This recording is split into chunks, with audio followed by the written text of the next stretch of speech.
ஓம் சக்தி. குரு சீடர் உதாரண கதைகள் என்ற தலைப்பின் கீழ் இன்று நாம் யோகம் பற்றியதான ஒரு சிறு கதை ஒன்றை கேட்போம். குரு அன்றைய வகுப்புகளை மேற்பார்வையிட்டவாறு தலைமை சீடரை தன் அருகே அழைத்தார். மகனே, இன்று நீ யோகம் குறித்தான ஒரு செயல்முறை விளக்கத்தினை இன்று மாலை நடைபெறும் சொற்பொழிவிற்கு இடையே செய்து காட்டிட வேண்டும். அதற்காக உன்னை நீ தயார்படுத்திக் கொள் என்றார். தலைமை சீடர் சற்றே அதிர்ந்தார். இதுவரை குருதேவர் இவ்வாறு கூறியதில்லையே. நாம் எதனை விளக்கி அதுவும் செயல்முறை விளக்கமாக தருவது? சிறப்பு விருந்தினர்கள் முன்னிலையில் தடுமாறினால் நகைப்பிற்கு இடமாகுமே. என்ன செய்வது என யோசித்தார். பிற சீடர்களுடன் கலந்து உரையாடினார். சீடர்கள் ஆளுக்கொரு உபாயம் சொல்ல, இறைவா, நீ தந்த சோதனை இது, நீயே வெற்றி பெற அருள்வாய் என பிரார்த்தித்து தன் அறையில் மௌனமாய் தியானிக்க தொடங்கினார். நீர் ஊற்று என்பார்களே, அதுபோல அச்சீடரின் சிந்தனையில் புது கருத்துக்கள் செயல்முறையோடு தோன்றத் தொடங்கின. ஒன்றை தேர்ந்தெடுத்துக் கொண்டார். அன்று மாலை சொற்பொழிவுகள் தொடங்கின. தலைமை சீடரின் முறை வந்தது. குருவினை வணங்கி தன் உரையை தொடங்கினார்.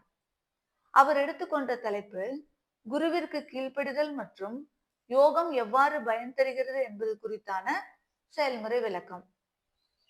3 சீடர்களை அழைத்தார். மூவரும் வந்து நின்றனர்.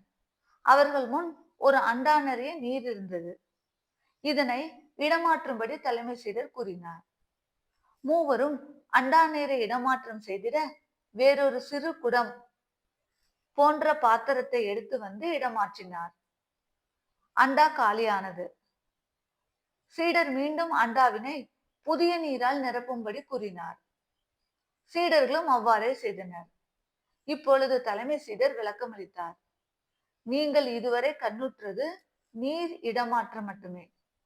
இதில் நீங்கள் அறிந்து கொள்ள வேண்டியது யாதெனில், அண்டா முழுவதும் உள்ள நீரை சிறு குடத்தில் நிரப்பி காலி செய்து பின் மீண்டும் புதிய நீர் அதே குடத்தில் பிடிக்கப்பட்டு ஊற்றி நிரப்பப்பட்டு உள்ளது.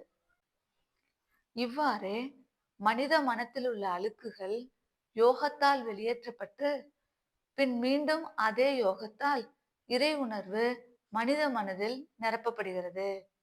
யோகம் இரு பணிகளை செய்கின்றது. அவ்வாறான யோகம் குருவிற்கு முறையாக கீழ்ப்படிதல் வழியாக படிப்படியாக நடைபெறுகிறது.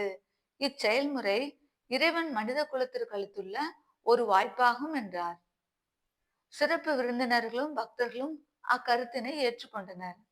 குரு சீடரை தன் அருகே அழைத்து, மகனே, நீ கூறியது சரியே.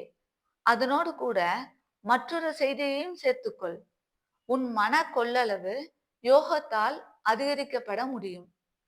இது எவ்வித விஞ்ஞான கருவிகளாலும் இயலாத ஒன்று என்றார். நாம் தற்பொழுது கவனிப்போம். மனம் தூய்மையடைய வழிபாடு, அதே மனம் செம்மையுற்று குவிய தொண்டு. இவ்வாறு நம் அருள் திரு அம்மா அவர்கள் வகுத்து தந்திட்ட வழிமுறைகள் தியானம், யோகம் செய்ததற்கான பலனை தருவதோடு அடிப்படை பயிற்சியாகவும் அமைகின்றது. இதனை இவ்வுதாரண கதை உணர செய்கின்றது அல்லவா? தொடர்ந்து கவனிப்போம். ஓம் சக்தி.